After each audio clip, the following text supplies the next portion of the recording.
बिस्मिल्लाहिर्रहमानिर्रहीम। अस्सलाम वालेकुम dear students. Little scholars public school होवा की तरफ से ऑनलाइन लेक्चर्स का सिलसिला जारी है और आज क्लास 5 की इंग्लिश की का हमारा तीसरा लेक्चर है। पहले दो लेक्चर्स में हमने पहले दो पैराग्राफ पढ़ लिए थे। आज हम तीसरा पैराग्राफ शुरू करते हैं। तीसरा और चौथा इकट्ठे शुरू करेंगे। आज हम तीसरे और चौथे को पढ़ेंगे दोनों को, क्योंकि ये दोनों रिलेटेड हैं इसलिए। तो जिस तरह पहले मैंने आपको बताया कि जब मैं रीडिंग करूं, पहले मैं रीडिंग करूंगा दोनों पैराग्राफ्स की इकट्ठे, आप उसको गौर से सुनेंगे। जब उसके बाद मैं आपको वर्ड्स मीनिंग भी करवाऊंगा और जो सेंटेंस वाइज जो उसकी ट्रांसलेशन होगी वो भी, ठीक है। मुहावरा तर्जमा भी करवाऊंगा और वर्ड मीनिंग, अल्फाज मीनिंग भी होंगे। आप अपने पास अपनी नोटबुक और पेन अपने पास जरूर रखा करें। अच्छा, रीडिंग शुरू करते हैं। But my favourites were the shyest members of the wall community who did not seek any attention. They were also the most dangerous. You hardly ever saw one unless you looked for it, and yet there must have been several hundred living in the cracks of the wall. If you gently lifted a piece of the loose plaster away from the brick, there crouching beneath it would be a little black scorpion an inch long, looking as though he was made out of polished chocolate.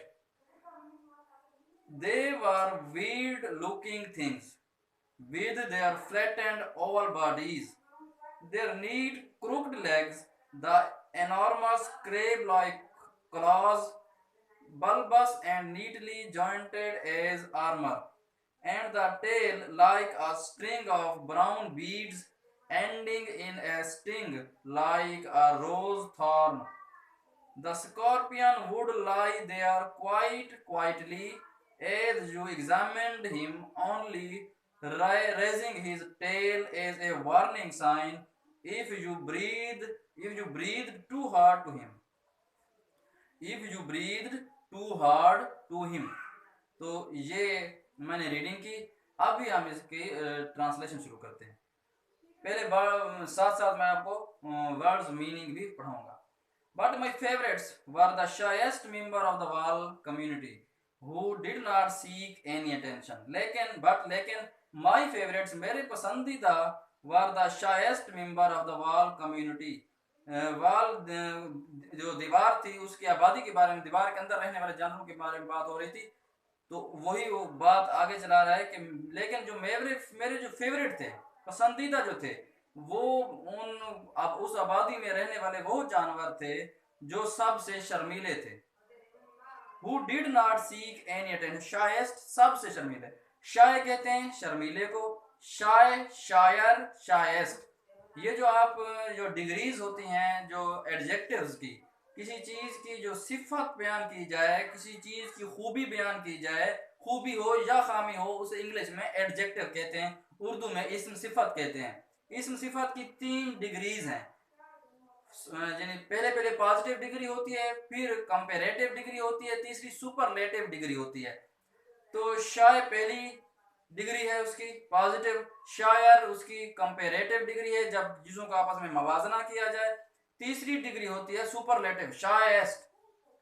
जैसे ही good, better, best, strong, stronger, strongest, heavy, heavier, heaviest, fast, faster, fastest. ये 3 degree, ऐसी बहुत सारी, ये जो मैंने कुछ डिग्रीज आपको बताई, ये सारी एडजेक्टिव्स हैं, इसमें सिफत हैं। फास्ट भी सिफत है, यानी और कुछ के साथ फास्ट, फास्टर, फास्टेस्ट ये हैं, और कुछ के साथ मोर और मोस्ट लगता है, यानी beautiful, more beautiful, most beautiful. ठीक है। तो ये जो कुछ आपको मैंने डिग्रीज बताई, ये एडजेक्टिव की हैं। इस तरह शायद शर्मीलापन भी एक सिफत समझें, किसी बंदे इंसान के अंदर या किसी जानवर का शर्मीलापन हो, वो भी सिफत है, वो भी एडजेक्टिव है। उसकी भी 3 डिग्रीज हैं, 3 डिग्रीज हैं। यहाँ जो डिग्री इस्तेमाल की गई है ये 3rd डिग्री है, द शायस्ट। और 3rd डिग्री से पहले हमेशा द इस्तेमाल किया जाता है। 3rd डिग्री के पहले हमेशा द इस्तेमाल होता है। 2nd जो डिग्री होती है कंपेरेटिव, उससे पहले देन लगता है। उसके बाद देन लगता है, यानी वो खूबसूरत है, ही इज ब्यूटीफुल। वो वो अहमद से ज्यादा खूबसूरत है, he is more beautiful than Ahmad. वो सबसे खूबसूरत है, he is the most beautiful. तो उम्मीद है आपको समझ आ गई। ये दरमियान में जिक्र हुआ तो मैंने आपको जिक्र कर दिया। आप इसको अपने पास लिख भी सकते हैं, इसकी मजीद एग्जांपल्स भी आपके पास अगर बुक्स हैं तो वो भी। लेकिन जब हमारे ग्रामर के लेक्चर स्टार्ट होंगे उसमें भी ये मैं आपको सारा तफसील से बताऊंगा। But my favorites were the shyest members of the whole community who did not seek any attention. लेकिन मेरे सब पसंदीदा फेवरेट मेरी पसंदीदा मेंबर्स जो रुकन थे वाल कम्युनिटी के, दीवार में रहने वाली जो आबादी थी जानवरों की, उसमें जो मेरे पसंदीदा मेंबर्स थे, रुकन थे, वो कौन थे? हु डिड नॉट सी, वो थे जो किसी की तवज्जो नहीं ढूंढते थे, किसी की तवज्जो नहीं मांगते थे। ऐसे जानवर जो किसी की तवज्जो नहीं मांगते थे। बाकी जानवर तो सारे दिन को निकले होते हैं बाहर, शाम को या निकल आते हैं या दिन को वो बाहर होते हैं, वो लोगों की तवज्जो भी लेना चाहते हैं, यानी कि नजर आते हैं, तवज्जो लेते हैं, लोग उन्हें देखते हैं। लेकिन ये ऐसे थे जो शायद थे, शर्मीले तरीन थे, दीवार के अंदर रहते हैं, ज्यादातर बाहर नहीं निकलते। They were also the most dangerous, ये सबसे ज्यादा खतरनाक भी, ये भी superlative degree, dangerous, more dangerous, most dangerous. They were also the most dangerous, सबसे खतरनाक जानवर थे। You hardly ever saw one unless you looked for it. आपने अब जब तक उन्हें देखने की खुद कोशिश नहीं करेंगे, आपको बड़ी मुश्किल से नजर आएंगे वो। अगर आप खुद देखने की कोशिश करेंगे तो शायद नजर आ जाए, लेकिन अगर आप उनको देखने की कोशिश नहीं करेंगे तो वो आपको बड़ी मुश्किल से नजर आएंगे। मोस्ट डेंजरस, सबसे खतरनाक। हार्डली एवर सा, बड़ी मुश्किल से आप उन्हें देखेंगे। सी सा सीन, सी देखना, सा दूसरी फॉर्म है उसकी। अनलेस, जब तक के, यू लुक्ड फॉर इट, जब तक आप उन्हें खुद देखने नहीं जाएंगे। अनलेस का मतलब जब तक ना, यानी आप जब तक ये काम कोई काम नहीं करेंगे तो उसे उसके लिए हम अनलेस, यानी जब तक तुम, जैसे जैसे हम कहते हैं तुम इम्तिहान में पास नहीं होगे जब तक तुम मेहनत नहीं करोगे। तो जब तक और नहीं का लफ्ज या ना का लफ्ज, जब तक और ना या नहीं का लफ्ज जगह इस्तेमाल होगा वहां हम अनलेस लगा देते हैं। यू लुक्ड फॉर इट, जब तक हम उन्हें देखे नहीं जाएंगे या देखेंगे नहीं। And yet there must have been several hundred living in the cracks of the wall। और फिर फिर क्या होता है, जब आप देखने जाएंगे तो वो दीवार की दरारों के अंदर कई सौ होंगे। दे मस्ट हैव बीन, वो कई जरूर, वो जरूर, मस्ट जरूर क्या कहते हैं, वो जरूर कई सौ, सेवरल मैंने कई, हंड्रेड सैकड़ों, कई सौ होंगे, लिविंग रह रहे होंगे, इन द क्रैक्स दरारों में, ऑफ द वॉल दीवार की। और जब आप उन्हें देखने जाएंगे, ढूंढेंगे, देखने की कोशिश करेंगे तो आपको वो कई सौ होंगे जो वहां दरारों में रह रहे होंगे। If you gently lifted a piece of the loose plaster away from the brick, there crouching beneath it would be a little black scorpion an inch long। If you gently यानी आराम से, अगर आराम से लिफ्ट उठाएंगे, piece of the loose plaster, ढीली जो plaster, जो पहले हमने उसका नक्शा खींचा था दीवार का, उसमें बताया गया था प्लास्टर ढीला ढाला था, टेढ़ा हो गया था, उखड़ा हुआ था। तो जब आप उसके उखड़े हुए या ढीले प्लास्टर को आराम से खींचेंगे, जेंटली आराम से खींचेंगे, अवे फ्रॉम द ब्रिक, दीवार से दूर खींचेंगे, दीवार के साथ प्लास्टर लगा होता है ब्रिक के साथ, ईंट के साथ, तो आप ईंट से जब उसको दूर खींचेंगे, they are crouching beneath it, जहां झुके हुए, क्रचिंग का मतलब होता है अकड़ू, अकड़ू बैठना, यानी अपने यानी कि झुक के, नीचे होके, यहाँ झुके हुए बैठे हुए होंगे, बीनीथ इट, इसके नीचे, बीनीथ नीचे को कहते हैं। Would be a little black scorpion, एक छोटा, एन इंच लॉन्ग, इंच जितना, एक इंच जितना छोटा काला बिच्छू बैठा होगा। लुकिंग, स्कॉर्पियन क्या कहते हैं, बिच्छू को। लिटिल ब्लैक, छोटा काला, छोटा काला बिच्छू जो जिसकी साइज कितना होगा, एक इंच जितना, इंच जितना लंबा होगा। Looking as the he were made out of polished chocolate, ऐसे नजर आ रहा होगा जैसे उसको पॉलिश्ड चॉकलेट के साथ बनाया गया है। They were weed looking things, ये अजीब, वीड कहते हैं अजीब को, अजीब दिखाई देने वाली चीजें हैं, ये अजीब दिखाई देने वाली चीजें थी। वर है, इज नहीं था, वर। अगर वाज हो, वाज या वर हो तो माजी की बात हो रही होती है, थी या थी लगाते हैं, वाज के साथ थी, था या थी, और वर के साथ थे या थी, ठीक है। तो दे वर वीड लुकिंग थिंग्स, ये अजीब दिखाई देने वाली चीजें थी। With their flattened oval bodies, और उनके जिस्म कैसे थे, फ्लैट, सीधे, बेजवी, सीधे और बेजवी जिस्म के साथ, अपने सीधे और बेजवी नजर आने वाले जिस्म के साथ। देयर नीट क्रूक्ड लेग्स, उनके नीट साफ, उनके सॉफ्ट टेढ़ी मेढ़ी टांगे, क्रूक्ड टेढ़ी को कहते हैं। जहां मैंने आपके लिए एक तस्वीर बनाई है बिच्छू की, आप इसको देख सकते हैं। इनकी टांगे देखें, ये इनकी टांगे ऐसे टेढ़ी, ये बिच्छू शायद उससे ना मिलता हो जो आपके घरों में हो, लेकिन इसी तरह की उसकी जिसामत होती है। मैंने कोशिश की है कि वैसा ही बनाऊं, लेकिन जैसा मुझसे बन सका मैंने बना दिया आपके लिए, आपकी वो क्या है, सहूलत के लिए, ताकि आपको समझने में आसानी हो। ये बिच्छू है, स्कॉर्पियन इसको इंग्लिश में कहते हैं। देखिए इनका जिस्म सीधा और ओवल है, ओवल यानी अंडे जैसा, बेजवी, बेजवी जिस्म, ओवल का मतलब होता है बेजवी, फ्लैट, सीधा। और उनके जो क्रूक्ड लेग्स क्या होते हैं, क्रूक्ड, टेढ़ी टांगे। देखें इसकी टांगे टेढ़ी मेढ़ी हैं, टेढ़ी, यानी कि कहीं कहीं जोड़ ज्यादा होते हैं इनकी टांगों में, टेढ़ी टांगे हैं इनकी। ये जानवर जो है ये जोरदार टांगों वाले जानवर होते हैं। तो क्रूक्ड लेग्स, टेढ़ी टांगे, the enormous crab like claws, केकड़े की जिसम, केकड़े की तरह, केकड़े तो भी आपने शायद देखा होगा, उनकी तस्वीरें आपको मिल जाएंगी, पिक्चर्स अगर आप देखें, केकड़े की तरह इनके बड़े बड़े क्लॉज होते हैं, पंजे होते हैं। ये देखें, ये इनका क्लॉज केकड़े की तरह के बड़े बड़े पंजे हैं। क्रेब केकड़ा, केकड़े को कहते हैं, क्लॉज पंजे, इनॉर्मस मीनिंग बड़े। Bulbous and neatly jointed as armour, और वो क्लॉज क्या होते हैं, बल्बस होते हैं, बल्ब की तरह मोटे फूले हुए होते हैं। जैसे बल्ब होता है, बल्ब जैसे हमारे घरों में बल्ब आजकल सेवर भी मिलते हैं, और बल्ब भी ऐसे गोल बड़े, तो ये बल्बस बल्ब की तरह फूले हुए हैं।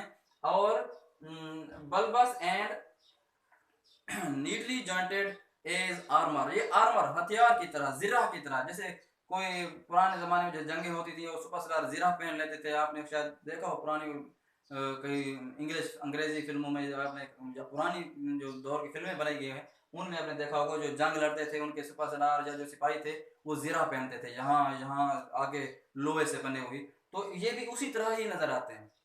तो आर्मर हथियार की तरह, जो नीटली जॉइंटेड एज आर्मर, जो अच्छे तरीके से इनके जिस्म के साथ जॉइंटेड होते हैं, जुड़े हुए होते हैं हथियारों की तरह। ये भी एक हथियार है, जिरे की तरह, हथियार की तरह। एंड द टेल, और उनकी दुम जो है, like a string of brown beads, भूरी भूरे मोतियों की जैसी एक लड़ी की तरह। ये देखें, ये मोतियों की तरह एक लड़ी की तरह इनकी जो दुम होती है, मोतियों की तरह एक जैसे लड़ी, यहाँ पे पूरी बड़ी लड़ी, जैसे हम हार वगैरह अपने घरों में देखेंगे, मोती परो देते हैं धागे के अंदर, वो ये भी उसी की तरह नजर आती है। ब्राउन किस्म के रंग, इनका कलर ब्राउन होता है, ब्राउन भूरे भूरे किस्म के मोतियों की एक लड़ी की तरह, इनकी दुम भूरे मोतियों की एक लड़ी की तरह नजर आती है। स्ट्रिंग लड़ी को कहते हैं, ब्राउन भूरे बीड्स जो हैं वो मोती। Ending in a sting like a rose thorn, ये स्टिंग है, स्टिंग मतलब डंक, इनका जो डंक होता है आखिर में, ये इसके अंदर जहर इस यहीं पे होता है। जब बिच्छू किसी को डंक मारता है तो ये जो स्टिंग, जो नीडल की तरह, थॉर्न की तरह, ये जो कांटे की तरह लगा हुआ है, थॉर्न कांटे को कहते हैं। रोज थॉर्न जहां लिखा हुआ है आपके सबक में, यानी गुलाब का कांटा। जब आप कभी गुलाब के फूल देखे होंगे या गुलाब का पौधा देखा होगा, उसमें भी कांटे होते हैं, इनका कांटा भी वैसा ही होता है तकरीबन। ये कांटा किसी भी जिस्म के अंदर जब चुभोते हैं तो जहां पर जो जहर होता है वो उसके अंदर, जिस्म के अंदर चला जाता है, जो कि बहुत ज्यादा दर्द पैदा करता है। और एंड द टेल, और उनकी दुम, like a string of brown beads, एक लड़ी की तरह होती है, भूरे मोतियों की लड़ी की तरह। एंडिंग इन ए स्टिंग, जो कि खत्म होती है एक डंक पर, जो एक डंक पर खत्म होती है। लाइक अ रोज थॉर्न, और वो डंक कैसा होता है, गुलाब के कांटे की तरह, गुलाब के फूल, गुलाब के पौधे में जो कांटे होते हैं उन कांटे की तरह उनका डंक होता है। The scorpion would lie there quite quietly as you examined him, only raising his tail as a warning sign if you breathed too hard to him. Scorpion would lie there, scorpion जो बिच्छू है वो यहाँ आराम से पड़ा रहता है, quite quietly, खामोशी के साथ पड़ा रहता है। एज यू एग्जामिन, जब आप उसको देखेंगे, जब आप उसका मुशाहिदा करेंगे, जब आप उसको देखेंगे, वो क्वाइट आराम से, क्वाइटली, खामोशी के साथ पड़ा होगा। ओनली रेजिंग हिज टेल, सिर्फ उसकी दुम रेज यानी खड़ी हुई होगी। जब आप क्लास में कहते हैं रेज योर हैंड, तो आप अपने हाथ से अपने हाथ को ऐसे रेज करते हैं, खड़ा करते हैं, इसकी दुम भी ऐसे खड़ी हुई होती है। तो ये देखें ऐसे ऐसे यहाँ पे जैसे खड़ी हुई है, तो इसकी दुम सिर्फ खड़ी होती है, ये वार्निंग साइन होता है। और ये खड़ी दुम का मतलब है वार्निंग है, आपको खबरदार कर रहा है। ये बिच्छू खबरदार करता है अपनी खड़ी दुम के साथ, आपको वार्निंग दे रहा होता है। क्या वार्निंग साइन होता है ये, यानी वार्निंग की, खबरदार करने की एक अलामत है खड़ी दुम। खबरदार करने की अलामत क्यों है? If you breathe too hard to him, अगर आप उसके बहुत करीब जाएंगे। ब्रीद हार्ड जो है एक मुहावरा है, इंग्लिश का मुहावरा है। इसका मीनिंग है करीब हो जाना, किसी के बहुत करीब चले जाना। ब्रीद हार्ड का मतलब होता है किसी के बहुत करीब चले जाना। अगर ये जो रेजिंग, इसके रेज्ड जो टेल है, ये इस चीज का वार्निंग साइन है। अगर आप उसके करीब जाएंगे, अगर आप उसके करीब ज्यादा, बहुत ज्यादा करीब चले जाएंगे, तो ये वार्निंग साइन है। ये वार्निंग दे रहा है मेरे करीब ना हो, वरना ये डांक मैं आपको मार दूंगा। तो जनाब ये दो पैराग्राफ हमने आज पढ़े। आप इस लेक्चर को जरा, आज दो लेक्चर थे इसलिए, दो पैराग्राफ थे, थोड़ा सा इसलिए ज़्यादा लंबा लेक्चर है। आप इसको 3 4 5 दफ़ा, जितनी दफ़ा सुन सकते हैं सुने। और इसके वर्ड मीनिंग जैसे मैंने बताया वो भी अपने पास लिख लें, बा मुहावरा तर्जमा भी अपने पास लिख लें। इसको अभी मैं इसको दोबारा आपको बा मुहावरा तर्जमा एक दफ़ा फिर करा देता हूँ। ऊपर वाला जो पैराग्राफ, बट माय फेवरेट्स लेकिन were the shyest member of the whole community who did not seek any attention, लेकिन मेरे पसंदीदा जो थे वो उस दीवार में रहने वाली आबादी के शर्मीले तरीन मेंबर थे, जो किसी की तवज्जो नहीं चाहते, किसी की तवज्जो नहीं मानते थे। They were also the most dangerous, वो बहुत ज्यादा खतरनाक भी थे। You hardly ever saw one unless you looked for it, जब तक आप उनकी तलाश नहीं करते, आप कभी उसको, बहुत मुश्किल से आपको वो नजर आते हैं। And yet there must have been several hundred living in the cracks of the wall, और फिर भी वो दीवार की दरारों में रहने वाले यकीनन वो कई सौ होंगे जो दीवार की दरारों में रह रहे होंगे। If you gently lifted a piece of the loose plaster away from the brick, अगर आप आराम से ढीले प्लास्टर को दीवार ईंट से दूर उठाएंगे, दूर करके उठाएंगे, they are crouching beneath it, उनके नीचे अकड़ों या घुटनों पे झुके हुए बैठे हुए, would be a little black scorpion an inch long, वहां पे एक छोटा काले रंग का बिच्छू होगा जो कि 1 इंच लंबा होगा। Looking as the he were made out of polish chocolate, यूं नजर आ रहा होगा जैसे वो कोई पॉलिश की हुई चॉकलेट से बना हुआ है। They were weird living things, weird looking things, वो अजीब दिखाई देने वाली चीजें थी। With their flattened oval bodies, और अपने सीधे बेजवी जिस्म के साथ। देयर नीट क्रुक्ड लेग्स, उनकी साफ सुथरी मुड़ी हुई टेढ़ी मेढ़ी टांगे। The enormous crab like claws, उनके बड़े बड़े केकड़े जैसे पंजे, बड़े बड़े इनार्मस बड़े केकड़े जैसे पंजे। Bulbous and neatly jointed as armour, जो के बल्ब के जैसे फूले हुए होते हैं और साफ तरीके से और उम्दा तरीके से हथियारों की तरह जुड़े हुए होते हैं, हथियार की तरह जुड़े होते हैं। And the tail like a string of brown beads ending in string like a rose thorn, और उनकी लूम और उनकी दुम, और उनकी जो दुम है वो एक भूरे रंग की मोतियों से बनी हुई एक लड़ी जैसी होती है, जिसका इख्तिताम स्टिंग लाइक, जो कि खत्म होती है एक डंक पर जो कि गुलाब के कांटे जैसा होता है।